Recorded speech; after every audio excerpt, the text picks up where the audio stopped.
Okay, good evening. Welcome to Genesis, מוסר, חופש ומשפחה.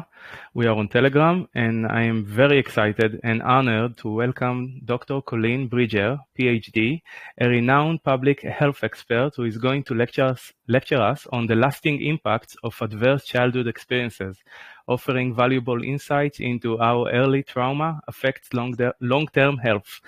After an important lecture, there will be a short question and answer session. So, Dr. Bridger, thank you so much, and the stage is yours. Thank you. Thank you. Good evening, everybody. I appreciate the opportunity to talk to you. I'm Dr. Colleen Bridger. My background is public health. I have run public health departments for the last 20 years and am currently doing private consulting, largely focused on the effects of adverse childhood experiences and how to create trauma-informed systems as a way to address those challenges associated with ACEs. We went through a lot of fun to get my slides to work, and it seems like they have stopped working again. I am so sorry. Let me start over. They're not working. It's just a gremlin day for the technology, apparently. All right, hang on. We're going to get there. All right, so did that move the slide? Yes. Okay, we're set. So first, I want to talk about what adverse childhood experiences are. And then I'm going to spend just a few minutes on this concept called a pair of ACEs, which takes into account the effect of the environment where children grow up, as well as the households where children grow up. And then I'm going to talk a little bit about trauma-informed organizations and trauma-informed systems as potential solutions to some of the challenges associated with both types of ACEs. So with that, I'm going to jump into the description first of adverse childhood experiences. So there was a study done here in the United States. It's called the ACEs study. And it was about 20 years ago. So this is not new information, but it is information that took a while to make its way to kind of the mainstream understanding of the effect of trauma on health. And so I like to start with a short description of kind of how they did the study and then expand it beyond that. So what this study did was it looked at 3 categories of adverse childhood events or childhood trauma. Those categories were abuse, neglect, and household dysfunction. Most of us, when we think about childhood trauma, think of those first 2, child abuse and child neglect. But what this study found was that household dysfunction, things like if there is mental illness, uncontrolled mental illness in the household, if there is a parent that is incarcerated, so in prison or in jail, if there's domestic violence in the household, if there's substance use disorder in the household, or even if the parents are divorced and have not done a good job of maintaining co-parenting skills. All of those things kind of fall into this category of household dysfunction and create an environment where children do not feel safe, they do not feel secure, and they do not feel nurtured. And the most important thing for children as their brains are developing is to be in an environment where they feel safe, where they feel stability, and where they feel loved and supported. And so what this study looked at was in households where kids were experiencing either abuse, neglect, or household dysfunction, what were the long-term health effects as a result? And so what they found was basically that ACEs were more common than they thought. And, you know, the interesting thing about this study is that this was not a representative sample of Americans. These were Americans who were pretty solidly middle class. They all had jobs. They all had health insurance because it was through those connections that they were able to recruit them into the study. And in spite of that, they still found that 2/3 of the people that they talked to had at least one ACE. And again, for the purposes of this study, they gave participants an ACE score. So you could have a score of 0 if you had none of those kind of 10 experiences, or you could have a score all the way up to 10. What they found was at least 2/3 had at least one adverse childhood experience, and that over 12% had an ACE score of 4 or more. And that's an important delineation, because a lot of the research looks at, if you have an ACE score of 4 or higher, what is the effect on whatever outcome they're studying? And we're going to talk a little bit more about that. So why do we care? Why do we care about ACEs? So the first reason that we care about ACEs is because ACEs cause what we call toxic stress. And here in the United States, there's been a lot of adoption of the term toxic stress, and sometimes it means different things to different people. So for the purposes of this conversation, I want to talk about 3 different types of stress that kids can experience.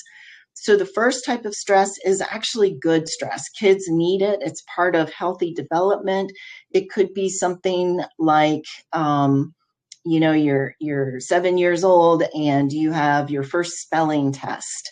And so you've studied really hard for the spelling test, and you sit down and the teacher calls out the words and you're nervous and you're a little bit stressed out, but that's a good type of stress for children, for their brains. It helps them develop and helps them understand cause and effect. So it's very, very good for the part of the brain that kind of processes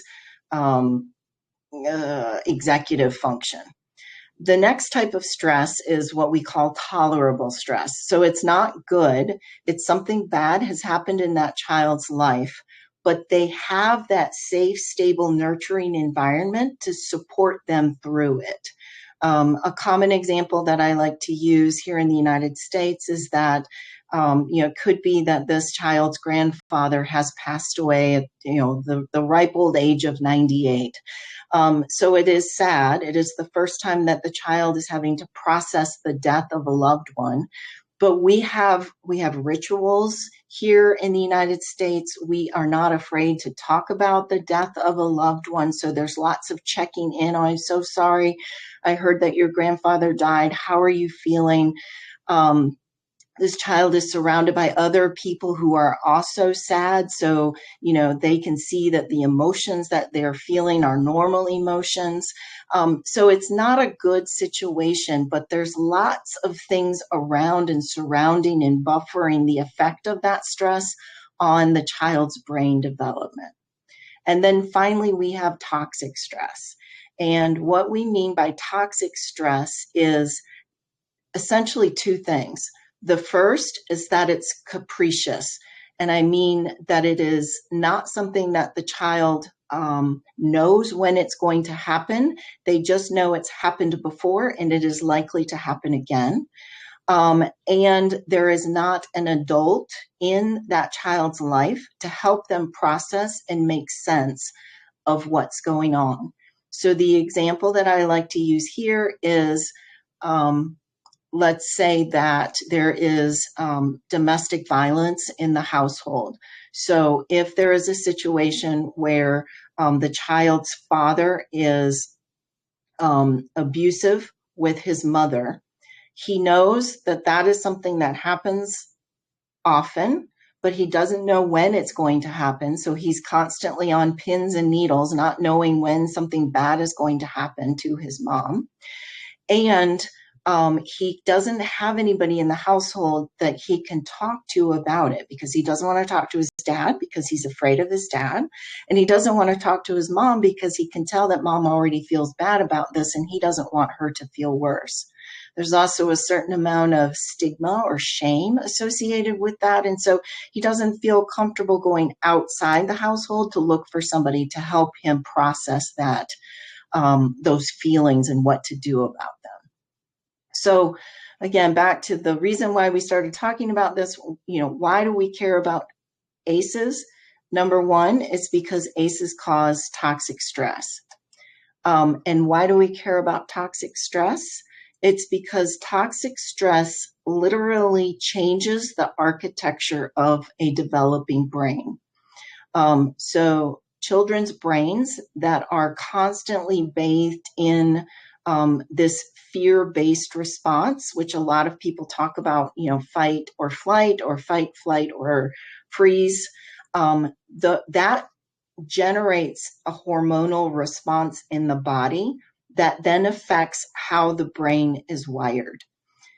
Because if you think about it, if you're in a situation where you're afraid, your brain is telling your body and the brain to prepare for danger. And when you're preparing for danger, you're not thinking about what will happen 2 weeks from now or tomorrow. You're thinking about here and now.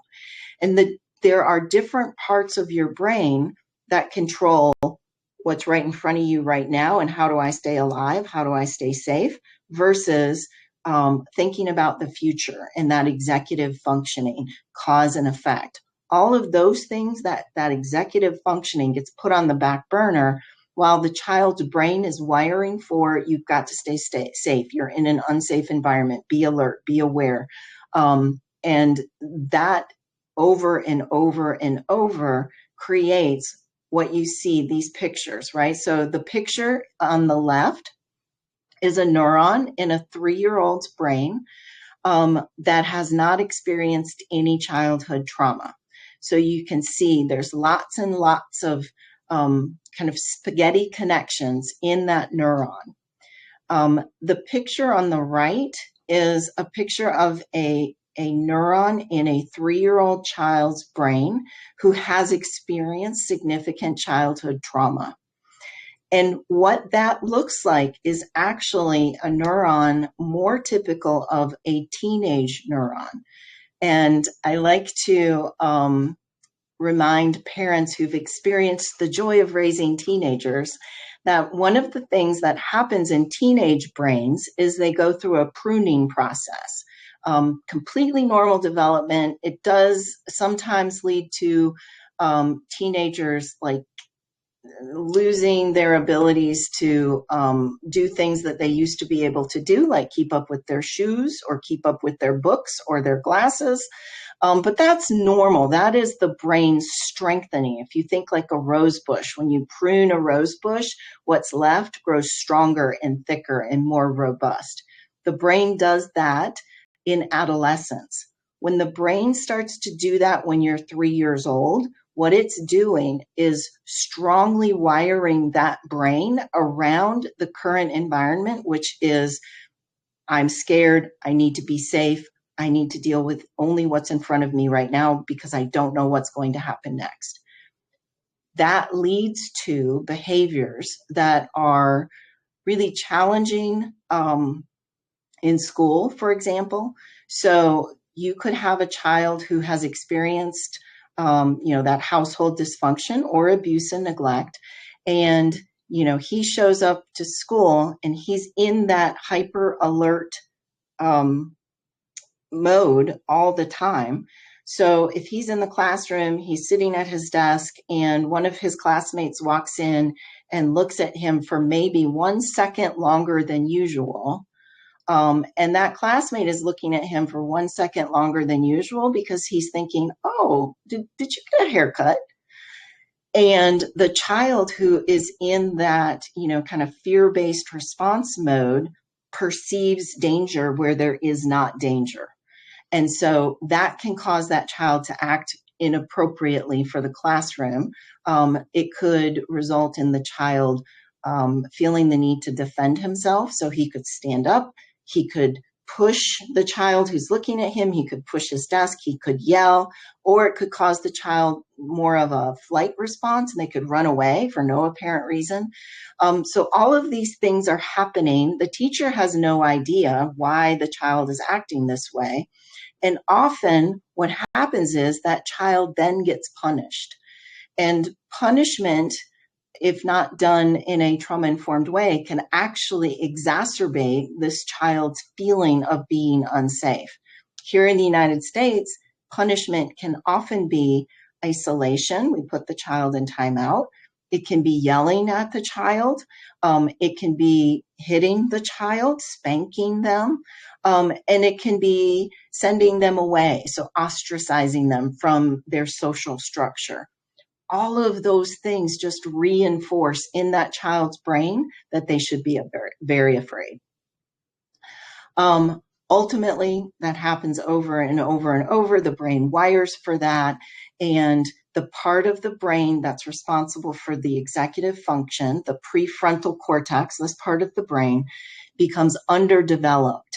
And as a result, we see weaker impulse control, shorter attention spans, less ability to think cause and effect, less ability to postpone pleasure, more anxiety, more fear, etc. So that's why we care about toxic stress.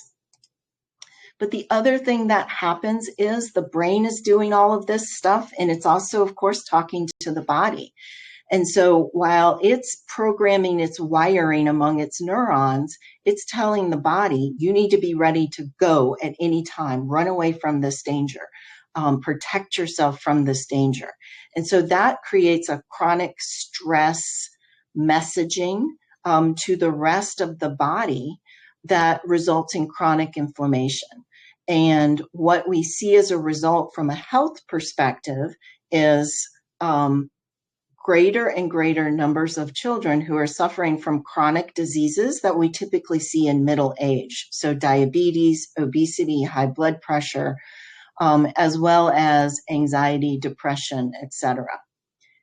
The other thing that unfortunately also happens is in order to relieve that feeling of constant anxiety, as these kids get older and have more freedom and more autonomy, they look for ways to stop feeling afraid.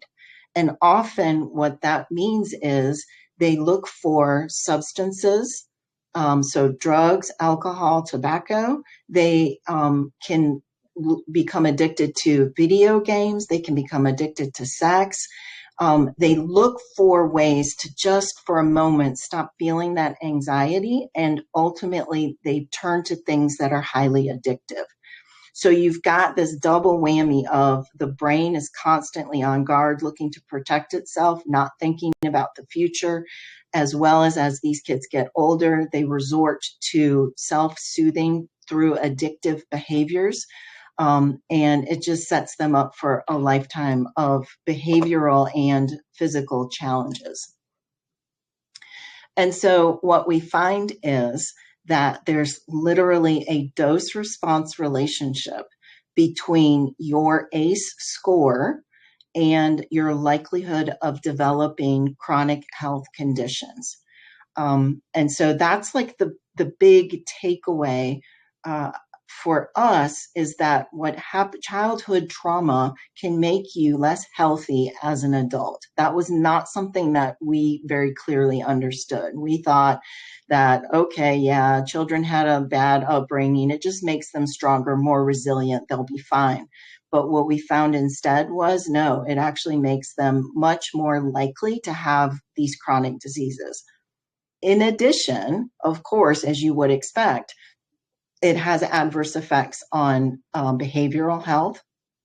So people with high ACE scores are more likely to smoke, to drink, to use drugs, and just this general life potential category. So people with high ACE scores are less likely to graduate from high school.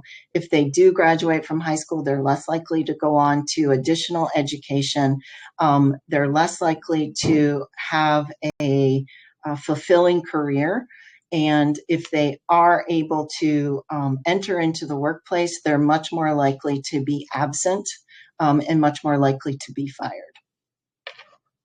So when we look at the odds of developing chronic disease, here in the United States, these are the top 10 causes of death. I imagine it's probably similar where you are as well. Heart disease is the #1 killer. Now, one of the things that I like to talk about is that if you go to your doctor's office, here in the United States, if you're like 40 and over, you are automatically going to have a cholesterol test. It's just standard. This is what we do. And if your cholesterol comes back high, you're going to have the conversation with your doctor about what are you going to do to reduce your cholesterol, because people with high cholesterol are at higher risk of having heart disease. We never go to the doctor's office and are asked what our childhood trauma history was. And the reason that matters is because if you have high cholesterol, you're about 30% more likely to develop heart disease. If you have an ACE score of 4 or more, you are nearly twice as likely to develop heart disease. So your risk for developing heart disease is significantly higher if you have an ACE score of 4 or more than it is if you have high cholesterol. But we don't talk about that. The other thing that I want to point out is Alzheimer's is a disease that is increasing here in the United States and is something that everybody is very concerned about. If you think about what happens in the child's brain while they are experiencing that trauma, and the fact that the prefrontal cortex is not wiring the way it should be, it makes a lot of sense then to think that you're going to have brain-related chronic disease later in life. And that is definitely shown in these studies as well. So the next thing that I want to talk about is this concept of epigenetics. So this is an emerging concept for research anyway. And basically what we know is that trauma changes our cells at the epigenome level.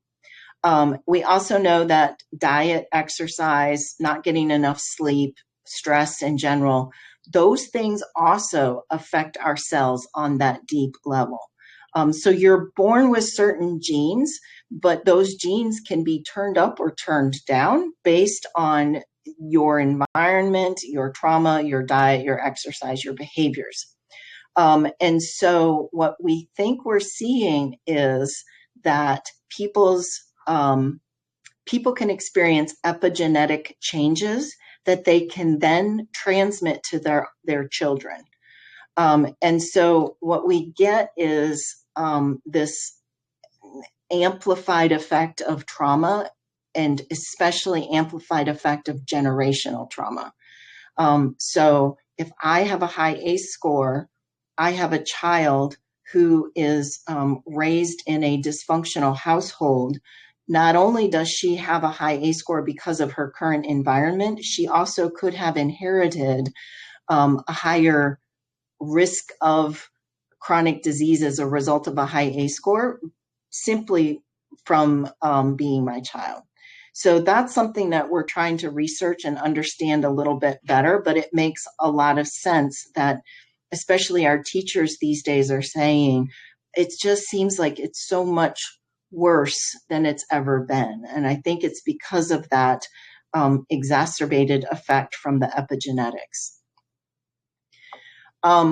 So before we start talking about some potential solutions, I did want to talk about this concept of the pair of ACEs.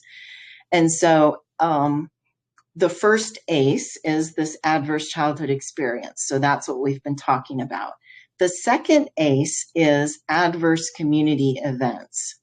And this is emerging as also a very important trauma in childhood that affects the brain the same way that childhood trauma in the home affects them. So, I like this picture because it shows the top of the tree, or if you want to think about what happens in the household, and then it shows the roots of the tree, or what happens in the community where the child lives, where the household is located.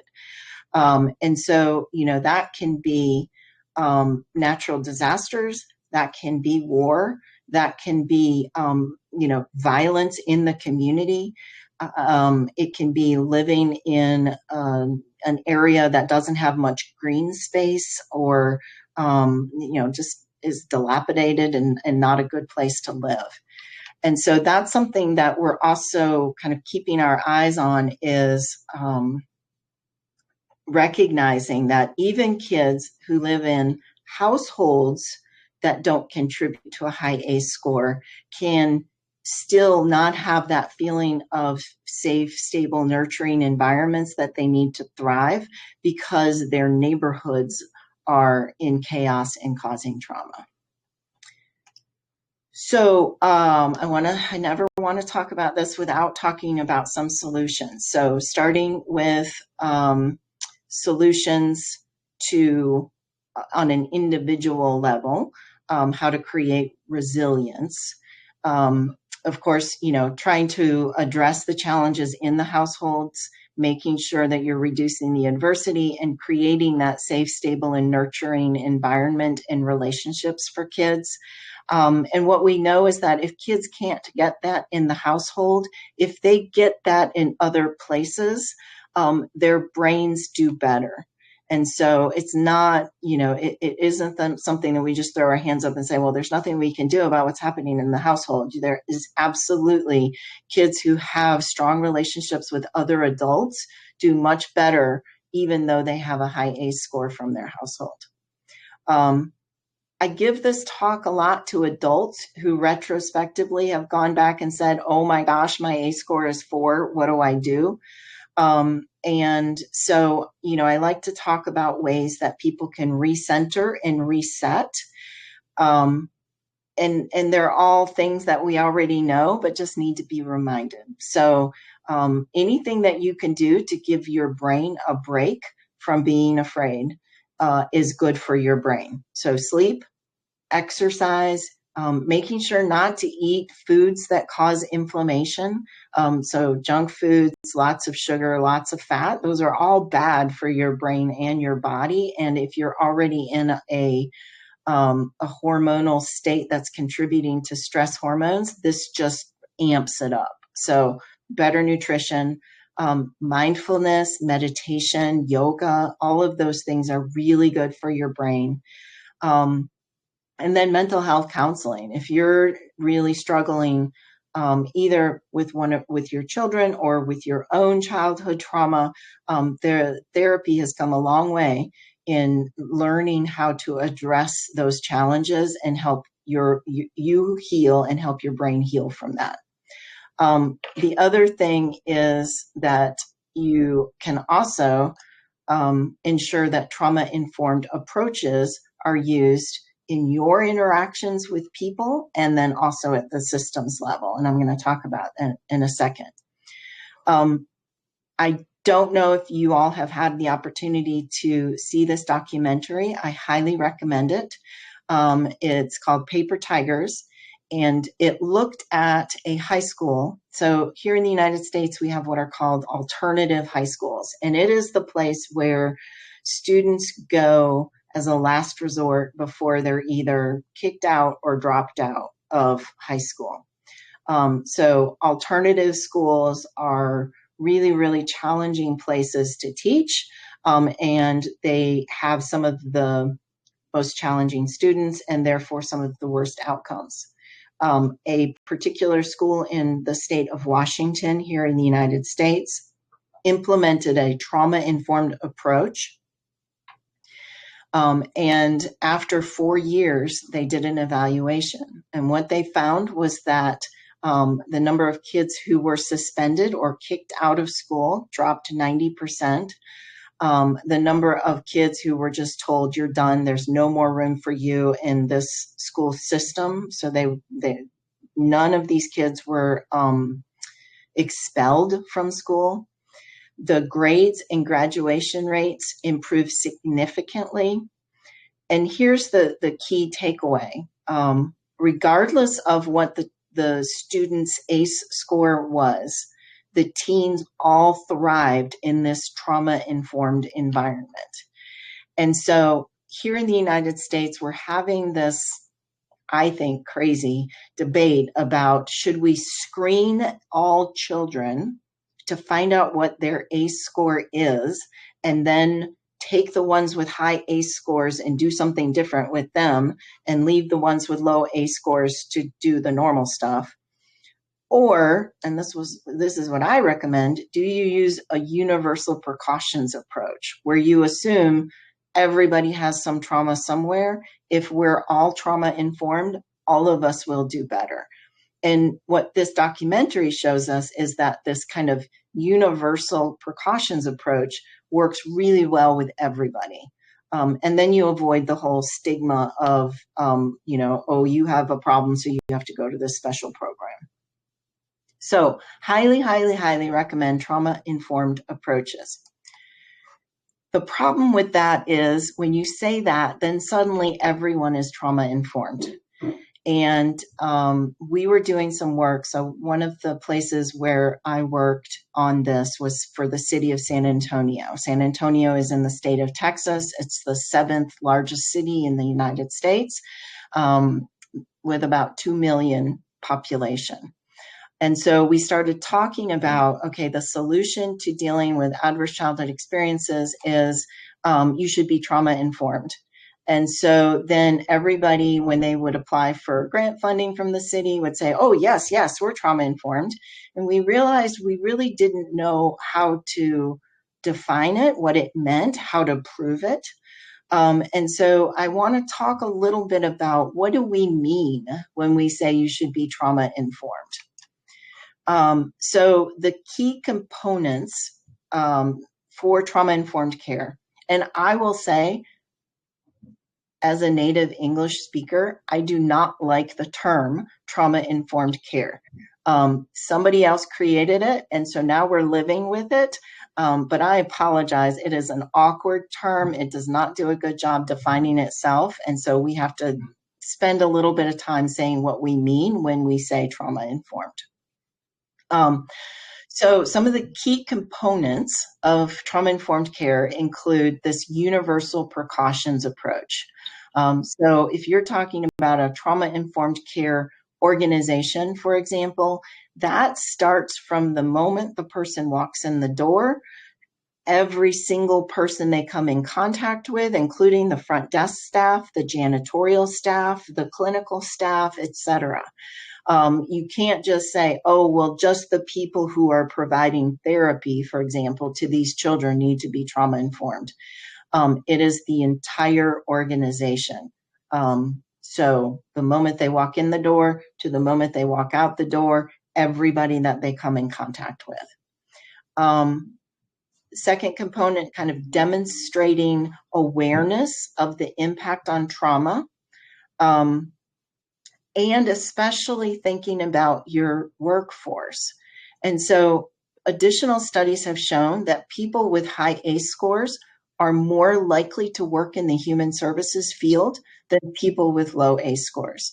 And so when you have a workforce that had high childhood trauma rates, working with kids with high childhood trauma rates, you can have that kind of secondary trauma that you really need to address within the workforce. Otherwise, they lose their ability to be trauma-informed. They get triggered by the behavior of these kids and they react in a way that is not trauma-informed. Recognizing that trauma influences the effectiveness of human services. So somebody who comes in who is scared is not understanding what you're telling them about how to fill out this form to apply for this particular program.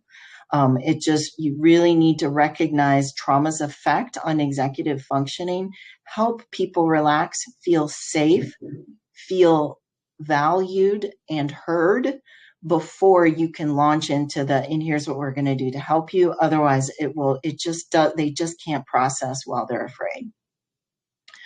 A trauma-informed approach is solutions-based service. Once you've kind of built that trust and rapport with the individual, you engage the individual in conversations about what are we going to do. And this is really important. And this is kind of my bumper sticker definition of what is a trauma-informed approach. And so typically, you think back to that child who lashed out because one of his classmates looked at him a second too long. The very first thought that most of us are going to have is, what is wrong with you?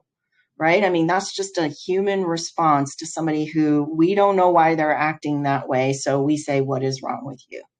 What trauma-informed care does is takes a step back and says, what happened to you that would cause you to act this way? And so when you think about why people act the way they do through this lens of what happened to this individual, it helps you get into a more trauma-informed headspace. It also helps the kids especially understand that the reason they're acting the way they're acting isn't because they're a bad kid. It's because something happened to them that changed the architecture of their brain that has caused them to have behaviors that we need to work on, because that's not how you're going to do well in the world. And then, again, just reinforcing that it's staff at all levels that need to be trauma informed. It's, when you walk in the building, is there a smell? Is there like a really strong chemical smell which could trigger somebody? We had a situation in an organization that worked with children who had been sexually abused. And the child walked into an office that had a strong coffee smell and was triggered by that smell. And once she was removed from that office, she calmed down, and she was able to explain that the person who was sexually assaulting her always made a cup of coffee before doing so. And so that smell of coffee brought back those memories. So, you're looking for not a lot of extreme anything, no extreme smells, no extreme noises, no extreme lights, lots of green nature, photographs or windows, all that kind of help the central nervous system be calm. And then this is my last slide that I'm going to go through. And then I did want to leave time for some questions at the end. But one of the things that I wanted to talk about is creating trauma-informed systems. So as I mentioned, children who either live in households with high dysfunction, or children who live in neighborhoods with high dysfunction are more likely to suffer the effects of their brain architecture as a result. What counteracts that is any time that there's someplace else where they are feeling like they are in this safe, stable, nurturing environment. And so what we did in San Antonio, for example, was we said, we're going to look at every single system where children come in contact with adults outside their home. And we're going to make sure that every adult that children come in contact with is trauma informed, so that their brain can start to understand that it's not the world that is a dangerous place. It is just this one particular location, their home, their neighborhood, for example. And we can help them let their brain recalibrate back to what it's supposed to do, focus on developing the connections in the prefrontal cortex, which will help them be more successful, healthy adults.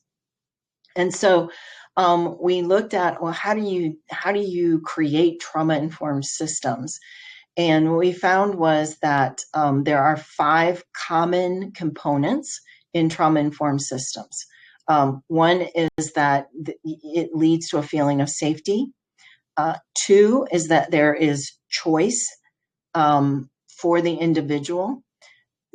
The third one is that there's a collaborative relationship between the people who run the system and the people who use the system. There's trust. So basically, if you say you're going to do something, you do it. And then there's empowerment. So there's this opportunity for the people who are within the system to feel like they have some sort of control over how the system is built, how the system serves them, and where they go and what they do. And so those are all really important components. And this has been researched by a number of organizations. And here in the United States, there are a number of organizations that will certify either an agency or bigger systems. They will certify them as being trauma informed, and that is a very clear way to know if the work that's happening inside that agency, for example, inside that organization, is indeed trauma informed. So with that, I am going to stop. So here is my contact information.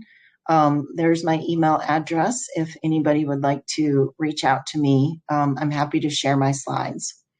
I'm going to stop sharing my slides though and see if anybody has any questions or comments or remarks. So first, thank you very much, Doctor. This is absolutely the bomb in the brain. And I would like to see first if my friends have some questions. If not, I will bombard you with some. So, Okay. Guys, do you have questions? I'd like to start. First of all, just want to thank you for your presentation. It was very, very interesting. I come from a nutrition and a hormonal background, so I can definitely understand the effects of stress on our body, on our brains, and the health effects in the future. I just wanted to address your last slides, and how can we determine whether a family is dysfunctional, and how to avoid the risk of having everybody, like with the cholesterol, having everybody fall under the category that this is a dysfunctional family and something has to be done. So I think, and again, you will find people who don't agree with me, but I think that it's less important to identify specific kids who are living in dysfunctional households versus just being trauma informed all of the time. So if everywhere everybody goes is trauma informed, you don't have to worry about whether somebody is living in a dysfunctional household. You also don't have to worry about the environmental trauma that is prevalent across the world, and I know that y'all are dealing with as well. There are completely functional households who are living in areas of the world where there's trauma daily because the kids don't feel safe. And that's through no fault of their parents. That's just because of where they live. And so I am a proponent that if you're going to interact with kids ever, just do it in a trauma-informed way so you don't have to worry about who is in a dysfunctional household or not. Totally agree. So we come back to the issue of education of the family values, and raising the kids in a proper way. And the importance of the community that surrounds everybody. Recognizing that you can, even if the parents aren't doing it completely right, the community can help buffer that effect. Yeah, a direct result of having a properly grown families, meaning the community is just a bunch of families. Mm-hmm. Okay. Thank you, Dr. Bridger.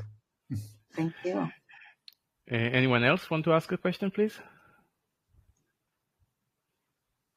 Okay, until they... Nobody has one, so I want to thank you, Dr. Colleen, for the great presentation. It was clear, understandable, and thank you for sharing with us all this knowledge. I think it's very important, so appreciate it. Thank you. And I appreciate you being on this event at 10 o'clock at night for you. So thank you for that. Thank you. I live in Dallas, so. Oh, okay. Well, so. I would like to ask a question. I hope I remember correctly that if you have 6 aces or something like that, you can actually live up to 20 years less on average. Can you speak about that? Because this is major, and especially in a traumatic country like ours. As you know, we are all the time being traumatic by wars and terror. And I would like to also ask, because I remember that the sample rate, how to say it, like the people who were tested were up to the age of 17, and the sample size was 17,400, something like that. But I think they are asking questions about experiences until the age of 17. And I know the brain is developing, for example, at men until the age of 25. So are we going to create more aces if we go to the army and see the traumas and experience this severe situation? Yeah, so let me address the first one. And what the research shows is that if you have an ACE score of 4 or more, your life and haven't addressed it, haven't healed it, then your life expectancy is 20 years less than somebody with an ACE score of 0. So that is definitely a challenge. And the study that I talked about in the beginning was actually on adults who were asked about these experiences during their childhood, 0 to 18. But your point about the brain is still developing through 25, 26 years old is absolutely a valid point.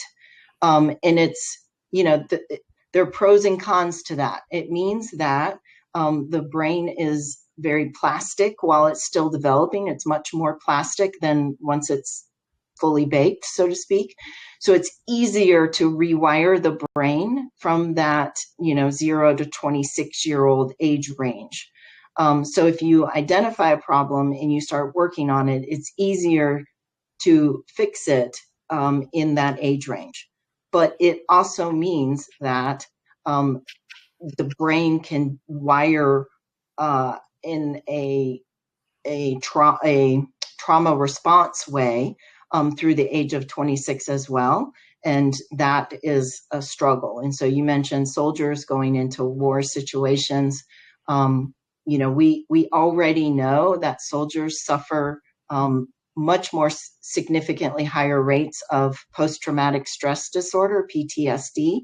And PTSD is very similar to a childhood response to trauma. And so, yes, absolutely, that is something that I worry about. I see. You mentioned that the people who were tested belong to middle class. And I was wondering if you can expect even higher numbers of ACEs in a community with a lower socioeconomical status? Yes, that is something that the research is showing is here in the United States, people who live in neighborhoods with high poverty are much more likely to have a higher ACE score. And people who are living in a marginalized community. So if they're African American, if they're Hispanic, if they're recent refugees to the United States, those folks are much more likely to have a high ACE score as well. And some of that has to do with, again, remember that pair of ACEs. Some of that has to do with the environments in which they live, not necessarily the households in which they live. Mm-hmm. I see. And when we send our children to school, and part of their environment, unstable environment, is, for example, my child doesn't have an ACE, and he goes to school, and he has in his class like 6 children with severe ACEs. Obviously, that will affect my child. Did you study anything about that, the effect of the environment on the development of those who are not coming from dysfunctional houses? I haven't seen any research that says kids in classrooms, for example, with kids who have high ACE scores are traumatized. And again, if you think about the thing that causes the brain's reaction to trauma is because they don't feel like they're in a safe, stable, nurturing environment. And so if you have a kid with an ACE score of 0 who is in a classroom with a child who is acting inappropriately, the way that the teacher handles that can mitigate that feeling of being unsafe. Or when they go home at night and say, I don't know what was going on with Bobby, but he threw his desk, and the parent can talk to the child about, sometimes kids can be scared because of what happens in their household. You're very lucky that is not the kind of household you live in. And, so that's why this is happening. That can mitigate the effect on the brain. And so I haven't seen any studies that suggest otherwise, and that's my understanding. I see.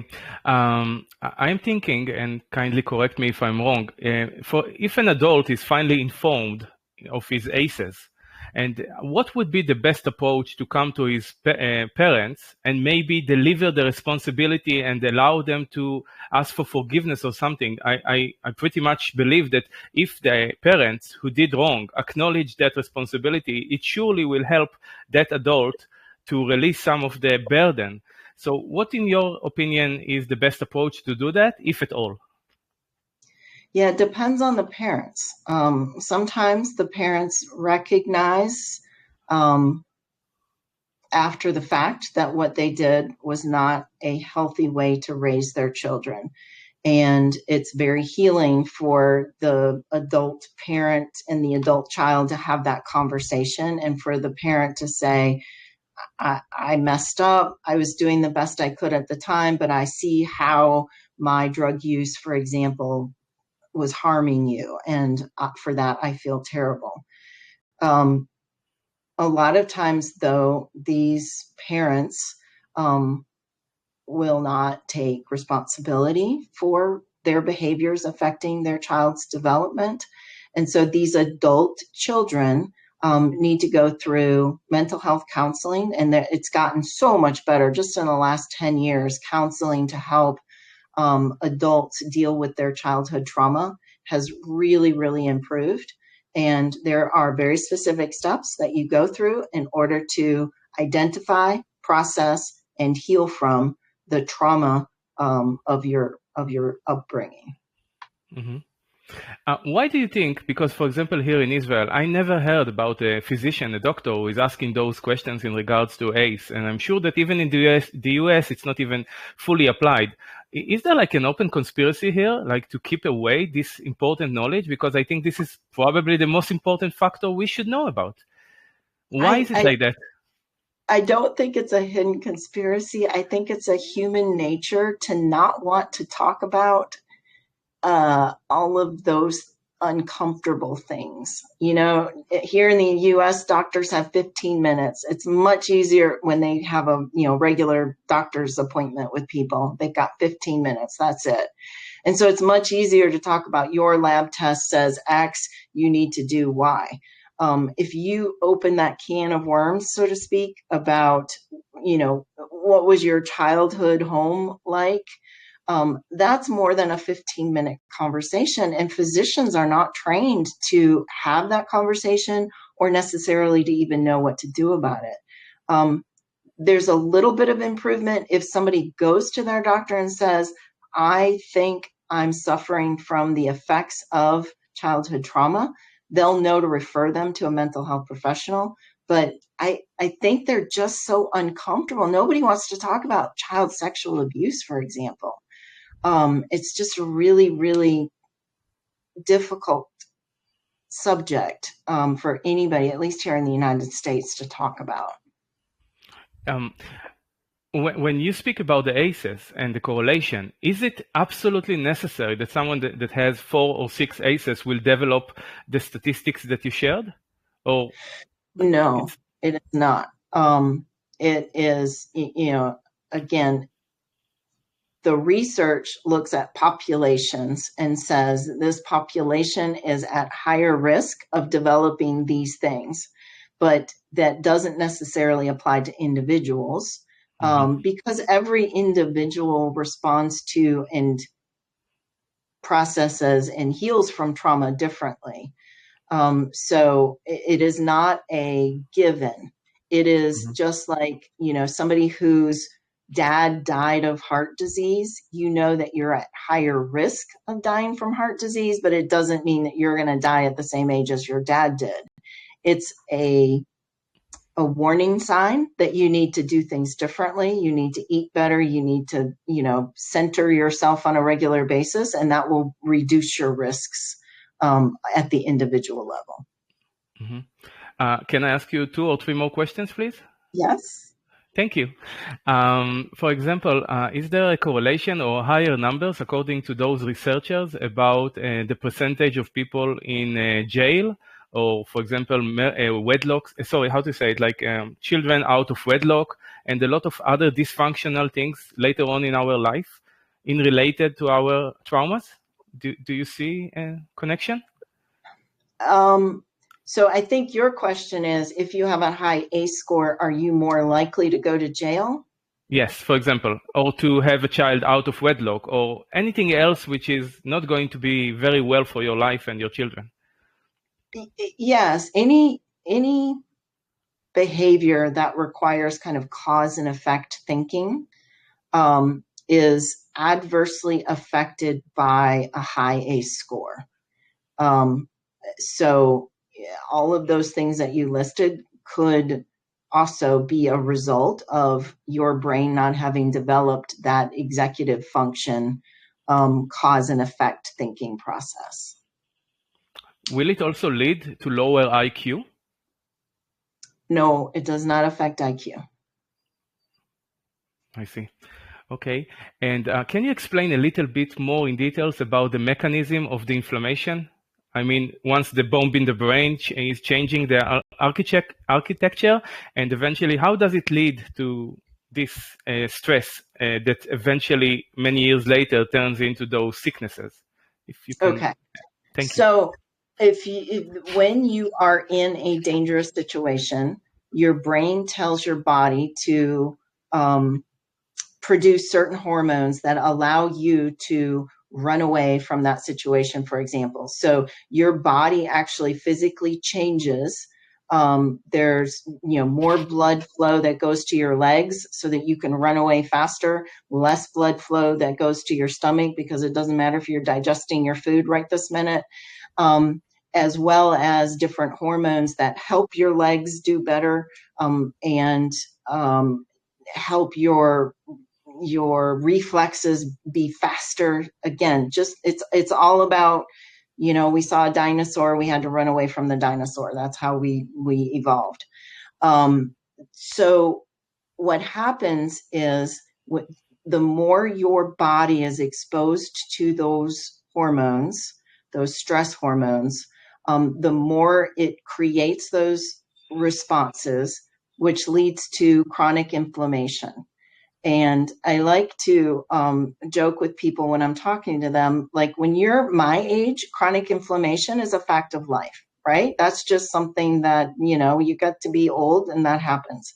But when you're 3 years old, you should not be dealing with chronic inflammation. But that's the biological mechanism, is that constant creation of those stress hormones leads to chronic inflammation. Chronic inflammation leads to chronic disease. I see. Do you have any idea how we can promote this knowledge here in Israel?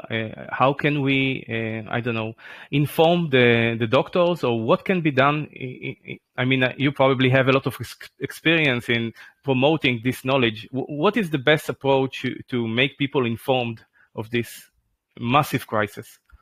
So what I have learned over time is that just talking about So if you think about the basic gist of my talk is sometimes kids act out inappropriately. It's not their fault. Don't make it worse by, yelling at them, hitting them, ostracizing them. Instead, be more trauma informed, help them understand consequences in advance, and always have that safe, stable, nurturing environment. It's hard in the US for people to understand that without first starting with the ACEs connection to chronic disease.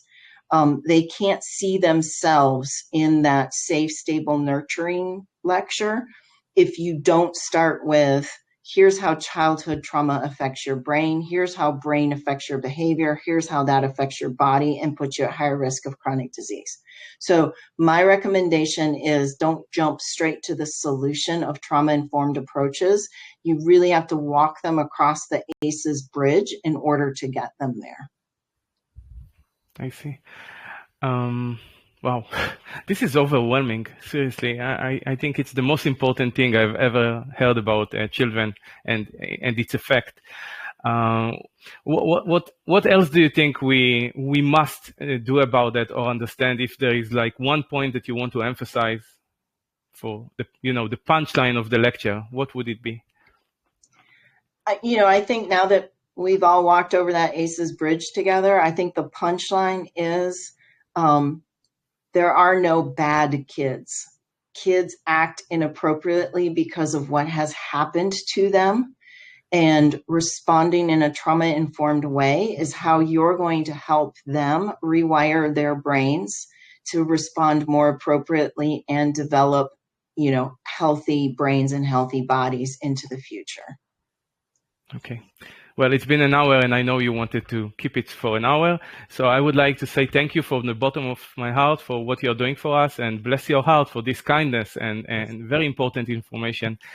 Thank you very much. It was my absolute pleasure. Thank you. I will send you the video here on Telegram as soon as I have it ready. Okay, so you can have a copy. And I would like to ask your permission if I may put the lecture on our YouTube channel, please. Yes, that's fine. Wonderful, thank you. So, and if I can have, how do you call it, the presentation perhaps, so I can share with my friends? Yes, I will email. Maybe you can email, yeah.